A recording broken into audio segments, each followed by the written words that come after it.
Hi, my name is Kristen Stevens, and this is the case assessment study for Class Education 718 for Berry College.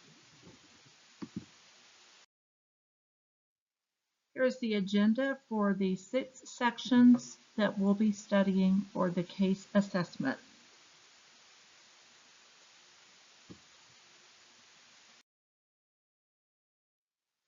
Section 1, we are looking at the grading practices, specifically at Hurley Elementary, where I'm an instructional coach.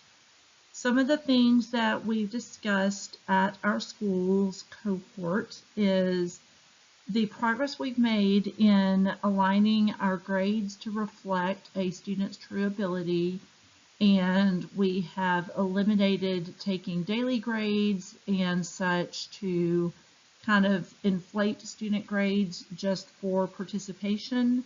So we expect our grades to be reflective of a student's true academic capabilities. Students are allowed to retake summative assessments and replace the grade if it's higher. All reports are progress reports until the final grades of the year. That's our county policy. So we do send home reports every 4.5 weeks, but nothing is final until the final report card of the year, and we do talk about that with parents frequently. And parents can access grades through Parent Portal at any time.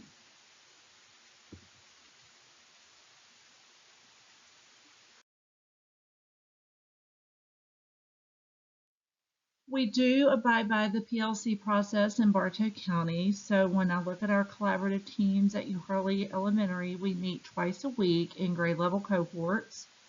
All of our grade levels from 2nd grade and above are departmentalized. We also have vertical team meetings once a month in content areas to align our standards, vocabulary, assessment, and learning progressions. For the purpose of the case assessment, we worked with the 3rd grade cohort, which consists of 2 math grade teachers, 3 ELA teachers, and a special education co-teacher. And as an instructional coach, there are 3 of us that rotate and collaborate with the grade level cohorts. So we see each grade level every 3 sessions.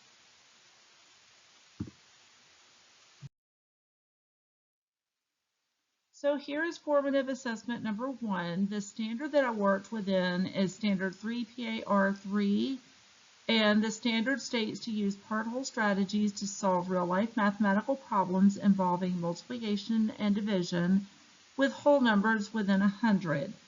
And the learning target for this assessment was PAR 3.2, which was to represent single-digit multiplication and division facts using a variety of strategies, and explain the relationship between multiplication and division. This is an assessment specifically on multiplication, so we are looking at specifically multiplication strategies in multiple forms. And so we are determining if the student can represent multiplication in multiple forms. This is in the beginning stages of teaching multiplication, so division has not really been introduced yet, and so we want to see if the student can represent multiplication with repeated addition, equal groups, skip counting, and an array. So the success criteria states that students can demonstrate proficiency by representing multiple strategies, writing an accurate number sentence, and explaining their thinking using words and or pictures. And the evidence of learning says that multiplication representation may include repeated addition, equal groups, arrays, area models, number lines, and skip counting.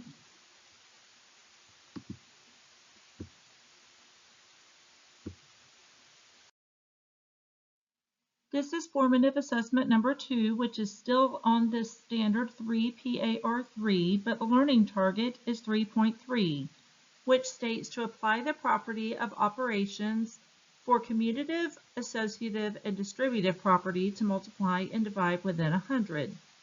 For this formative assessment, we are specifically looking at the commutative property, which states that the factors can be changed in order and it will not impact the product of the multiplication problem. So I want to determine if students can change the order of the array and the number sentence, and then describe in word form how those are alike and how those are different. The success criteria states that students can show proficiency by recognizing the commutative property, drawing a picture or array to show that order changing does not change the product, and compare and contrast arrays demonstrating the commutative property. And the evidence of learning states the representation includes writing a multiplication problem with the commutative property, drawing an array, and the commutative property using mathematical language to describe how the product is the same in either arrangement, or using the commutative property to solve multiplication facts fluently. Formative Assessment 3 is looking at Learning Target 3.5, which states to use the place value reasoning and properties of operations to multiply one-digit whole numbers by multiples of 10 in the range of 10 to 90. So on this assessment, they see one portion of the representation, and they are going to try to supply the other three. So the formats are the standard form, equal groupings with representations of 10, repeated addition, or multiplication number sentences. The success criteria states that students can show proficiency by using place value understanding to multiply a one-digit number by a multiple of 10, using equal groups and arrays to represent a multiplication situation involving a one-digit number by a multiple of 10, and using the associative property to find the product of a one-digit number by a multiple of 10. And the evidence of learning states that students can represent multiples of 10 in multiple ways, such as standard form, equal groups, repeated addition, and number sentences. Students understand how place value can help with finding the product of a one-digit number by a multiple of 10. And students also represent multiplication situations involving a one-digit number by a multiple of 10. So now we're going to look at the data analysis of each formative assessment. So going back to formative assessment 1, which was learning target 3.2 to represent single-digit multiplication and division facts using a variety of strategies. We utilized a checklist completed for each student that indicated if they matched both the strategy and the number sentence for each problem, so that we could easily identify where the students struggled with either a strategy or an equation. So we just simply determined, did they use the strategy, yes or no, and did they match it with a number sentence, yes or no. So for example, in this sample checklist, they used a strategy and a matching number sentence for the first, second, and third problems, but not the last one. So it was simply a no for strategy number 4. So that might be a student that you would want to pull and work on that problem with. And then the classroom data helps the teacher determine which strategy was used the least and the most. And you might want to use this information for reteaching or grouping purposes. So for example, strategy 4 would need more attention and receive further instruction. And in this example, I took the students that successfully completed strategy 4, which was 7 students, and we did peer tutoring with the students that were not successful with strategy 4, and so they were able to reteach that strategy to their peers, and then we went back and practiced it again in a group setting.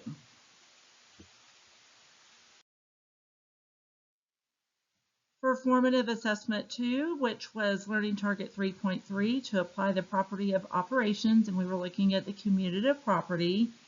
Looking at the data response, most students were able to complete the arrays, but the data reflects that they were struggling with a written explanation. So the assessment is to determine if students understand the commutative property through pictures, number sentence, and written explanations. We determined that they can respond in picture and equation form, but need more practice with written response.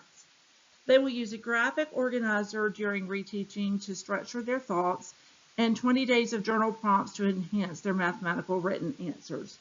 So this is both a short-term and a long-term response. The short-term response is to use a graphic organizer when comparing and contrasting answers so that they can have an organized way to put their thoughts in writing.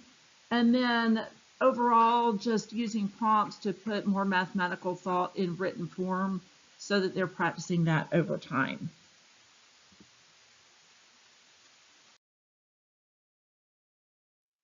And then formative assessment number 3 was learning target 3.5 to use place value reasoning and properties of operations to multiply the one-digit number by multiples of 10 in the range of 10 to 90. So for this problem, we used a rubric response to indicate the level of completion on the formative assessment. This is the formative assessment where they had one portion of the row completed and they had to supply the other 3 portions. So the rubric indicates the level of completion and a score of a 3 or 4 indicates proficiency. So looking at the overall classroom data to determine how many students met a proficiency of a 3 or 4, you would use this information for reteaching or grouping purposes. For this problem, 5 students scored less than proficient, needing further small group instruction with the teacher. So if they scored less than a 3, like we had some students score 2 and some students score 1. Fortunately, nobody scored a 0. That was compiled into one small group, and they did get their rubrics back and just worked in a small group with the teacher to determine which areas they needed to improve. And we did another format of this, a similar formative assessment to practice further.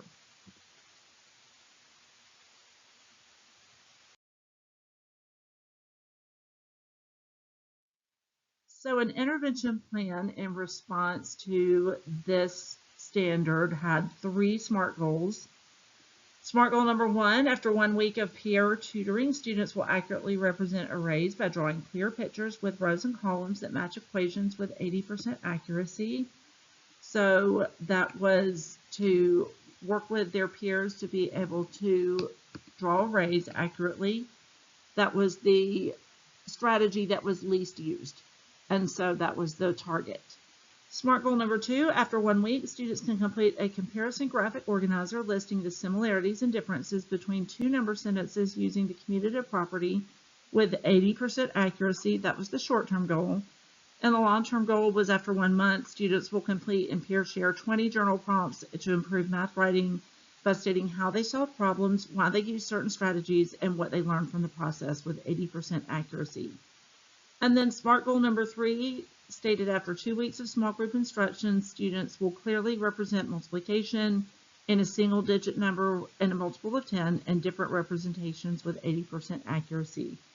So some of the strategies that we used in the intervention plan were peer tutoring, CRA, which is the concrete to representational to abstract. So we did get out manipulatives with arrays and equal groups. The graphic organizer, we used multiple of 10 drawings, the journals, and so the people responsible, we did use some peer tutoring, the teachers, the co-teachers, our timelines are listed, and so everything is stated in the intervention plan as to how we were going to respond to these SMART goals. And then we monitored for fidelity through a teacher observation checklist as to yes or no, are they using the strategy? This was just based on teacher observation. And so it was important to have some sort of way to monitor the fidelity of the plan. And then the intervention action plan was to be completed outlining the steps and the timeline of the plan. So it was very structured as to who was responsible for each portion of the plan, when the timeline check-ins would be, if the plan was successful at the end, and if it was successful or if it was not successful, what were the next steps of the plan going to be.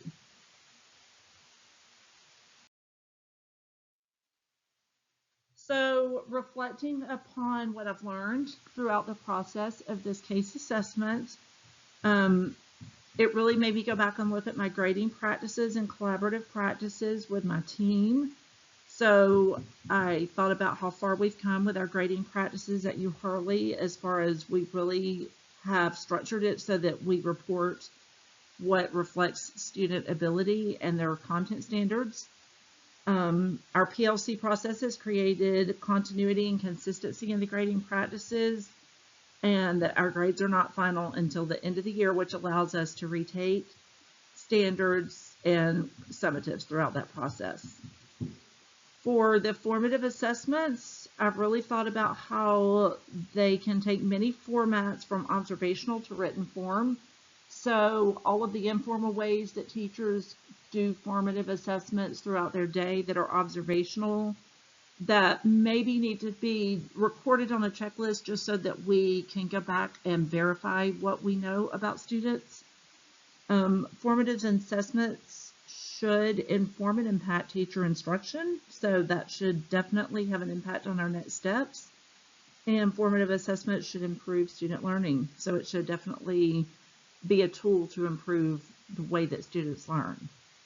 Our data analysis, so the classroom data is relevant for instructional planning purposes, so it's not just something we're checking off, it's relevant, and it's something that we use to inform our next steps. Students should receive feedback on formative assessments, so if we're not using it to provide feedback for students, it's probably not going to improve their learning or be helpful to them. And checklists and rubrics can be helpful for scoring, but it also needs to be good feedback for students to help them improve. And then an intervention plan, it really needs to be tied to a SMART goal. And an intervention plan needs to have some evaluative measures so that we can make sure that it's relevant and timely. And it needs to have an outline of all of the responsible parties and the timeline and the outcome so that it's stated and measurable.